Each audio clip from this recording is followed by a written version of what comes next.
Hai Sobat Makan. Di video ini Mimin ingin membahas chapter terbaru One Punch Man versi Murata Sensei. Dan sebelum ke video yang lebih lanjut, daripada jari sobat nganggur, mending tekan tombol subscribe-nya biar hidup teman-teman lebih berwarna dan Mimin bahagia. Oke, putar dulu intronya.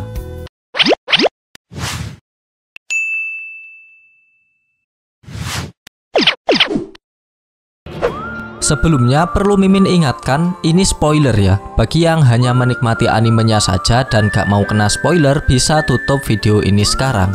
Lihat dikit-dikit juga boleh. Setelah kurang lebih 1 bulan kita menunggu update dari manga One Punch Man episode 139 versi Murata Sensei, akhirnya pada tanggal 25 Januari kemarin resmi dirilis oleh Read OPM. Yang menjadi perbincangan para pencinta One Punch Man adalah kemunculan pahlawan nomor wahid di episode ini. Ini adalah momen yang paling ditunggu-tunggu oleh para fans, siapa lagi kalau bukan Blast. Chapter manga One Punch Man versi Murata Sensei dimulai dari chapter 130. Menurut Mimin merupakan chapter-chapter yang epic dan penuh dengan ketegangan. Bukan orangnya saja yang tegang. Walaupun secara keseluruhan mulai dari season 1 sampai sekarang serial manga One Punch Man memiliki alur cerita yang menarik, tapi menurut Mimin chapter terbaru inilah yang paling epic. Menurut Mimin, kenapa chapter terbaru One Punch Man cukup epic?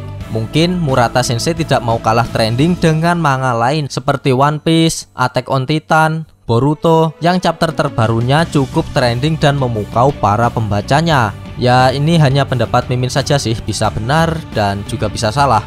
Dengan kedatangan Blast di chapter 139 juga mematahkan teori konspirasi yang mengatakan bahwa Blast adalah Saitama. Sekarang sudah tidak ada lagi yang namanya konspirasi tentang Blast karena Blast sudah muncul resmi di hadapan Saitama.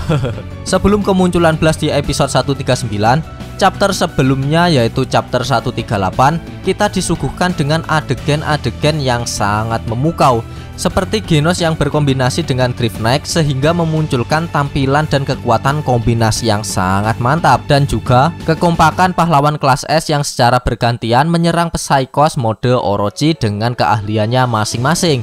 Terutama yang menjadi perhatian di chapter 138 adalah kekuatan maksimal dari Tatsumaki berupa tombak cahaya yang diambil dari tanah. Tombak cahaya tersebut itu adalah tombak yang sangat besar dan panjang yang menyebabkan permukaan bumi yang dijadikan tombak oleh Tatsumaki berbentuk seperti palung raksasa. Sialnya, Flashy Flash pada waktu itu pedangnya menancap di tanah dan patah. Kasihan ya. Selain itu di chapter 138 juga menampilkan sosok monster yang sangat besar di dalam palung yang dibuat Tatsumaki. Di chapter 139, akibat palung yang disebabkan oleh Tatsumaki tersebut, Saitama, Flashy Flash, dan Monako si monster pemandu mencoba mengetahui apa yang ada di dalam palung raksasa tersebut. Keadaan palung itu sangat gelap gulita sehingga tidak dapat diketahui apa yang ada di dalamnya. Monako yang mempunyai kemampuan memancarkan cahaya melalui bola matanya mencoba menerangi palung tersebut atas permintaan Flashy Flash. Hei makhluk aneh, coba nyalakan lampumu, pinta Flashy Flash. Segala bentuk pencahayaan yang dilakukan oleh Flashy Flash tidak berhasil untuk menerangi palung tersebut. Bahkan Monako mencoba cara lain dengan menaiki pundak Saitama dan memancarkan cahaya yang memantul ke kepala licin Saitama untuk menciptakan cahaya maksimalnya. Itu pun masih tidak berhasil.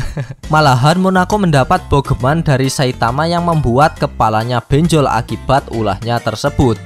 Setelah upaya untuk mengetahui isi dalam palung itu gagal, tiba-tiba terdengar suara telepati yang didengar oleh ketiga orang itu. Mimin menduga suara telepati itu membicarakan tentang kotak hitam yang diambil Saitama melalui reruntuhan. Ternyata kotak tersebut merupakan suatu benda perantara yang akan diberikan kekuatan bagi siapa saja yang dengan sengaja menyentuhnya dan meminta sebuah harapan yang kuat ketika menyentuhnya. Namun, Saitama tidak menghiraukan kekuatan yang ada di dalam kotak tersebut. Justru ia malah menantang dan ingin menghajar si pengirim suara telepati tersebut. Memang ya nyalinya botak itu sudah tidak ada tanding lagi coy. Di tengah-tengah perbincangan, tiba-tiba cahaya terang muncul yang kemudian berubah menjadi semacam black hole. Dan boom!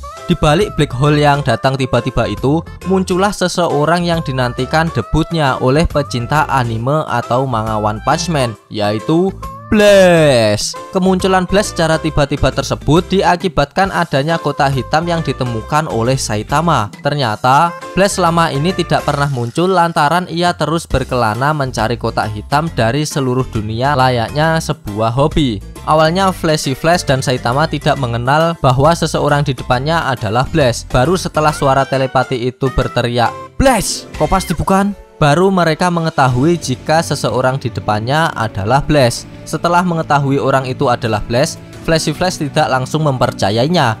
Bahkan Flashy Flash mencoba mengetes kemampuan dari Blaze dengan cara menyerangnya. Dengan kekuatan Flash yang mengandalkan kecepatannya tersebut, ia menyerang dengan jurus Flashy Kick yang diarahkan ke tubuh Blaze. Namun Blaze tiba-tiba menghilang dari hadapan Flash dan secara mengejutkan sudah berada di belakangnya. Flash dibuat berkeringat ketakutan akibat kekuatan kecepatan dari Blaze. Blaze kemudian menjelaskan jika di tempat tersebut waktu berjalan lambat daripada di tempat lain, layaknya seperti di ruang angkasa. Mungkin hal tersebut dikarenakan akibat kotak hitam. Blaze menanyakan kenapa ada monster bersama Saitama dan Flash. Dengan alasan Saitama, monster itu sebagai pemandu dan center bagi mereka. Akhirnya Blaze membiarkannya. Blaze lalu menawarkan kepada mereka untuk bersedia menolong mereka keluar dari tempat tersebut menggunakan kekuatan teleportasi miliknya. Blaze kemudian mengadu kedua tinjunya yang mengakibatkan Blaze, Saitama, Flash, dan juga Monako berada di dalam black hole yang dibuat oleh Blaze. Sebelum berpisah dengan mereka, Blaze sempat menitip pesan kepada mereka untuk menyampaikan salam kepada Sis dan Tatsumaki. Blaze juga berpesan jika ia akan bertemu dengan mereka lagi di kemudian hari. Scene berpindah di permukaan.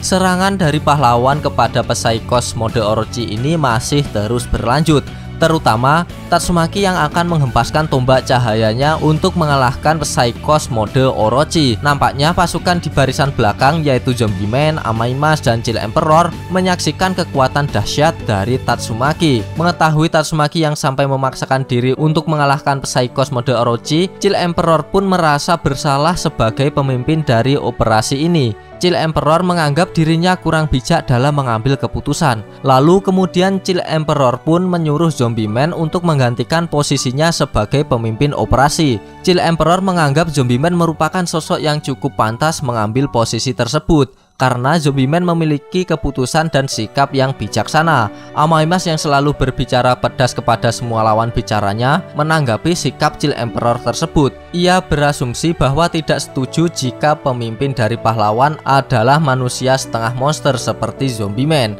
Ya walaupun kenyataannya Amaimas juga seperti Zombie Man ya, manusia setengah monster. Zombie Man mencoba menguatkan mental Chill Emperor. Zombie Man menilai Chill Emperor telah berproses dan berkembang dengan baik ketika menjadi pahlawan. Di tengah-tengah perbincangan mereka bertiga, tiba-tiba muncul kilatan cahaya yang mengarah kepada mereka. Nampaknya kilatan tersebut merupakan serangan dari monster. Zombie Man pun bertindak cepat untuk menghalau serangan tersebut dengan cara mengorbankan tubuhnya sebagai tameng hidup. Namun naas, akibat aksi heroik Zombie Man, ia harus menerima kenyataan jika tubuhnya harus hancur dan meleleh. Nampaknya serangan tersebut datang dari Homeless Emperor.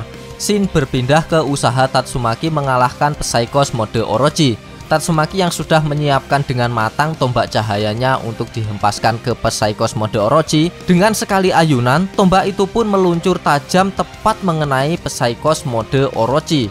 Tapi Psychosnya udah kabur coy, ini hanya tinggal Orochinya saja. Tak hanya itu, tombak itu pun terus meluncur tajam hingga masuk ke dalam bumi layaknya mesin bor, yang menyebabkan tubuh Orochi hancur berkeping-keping. Dan tiba-tiba manga One Punch Man chapter 139 ini pun sudah berakhir. Kampret, padahal udah seru loh. Gak apa-apa, kita lanjutkan besok di chapter berikutnya. Tapi Mimin masih ada yang janggal dengan gambar ini loh. Ini seperti sekelompok pemuja monster. Apakah ini benar ya? Dan ini juga merupakan Easter egg di chapter ini. Ya tidak ada henti-hentinya ya Murata Sensei itu memberikan kejutan kepada kita sebagai pecinta One Punch Man ini. Bagi teman-teman yang suka dengan pembahasan ini bisa tinggalkan like, dan jika tidak bisa tekan dislike-nya 2 kali biar aneh gak rugi. Jangan lupa komennya agar Mimin terus bersemangat membuat konten. Dan yang terpenting, jangan lupa tekan tombol subscribe supaya sobat-sobat tahu updatean terbaru dari channel ini. Dan terima kasih telah menonton. Sampai jumpa di video-video berikutnya. Goodbye, dadah.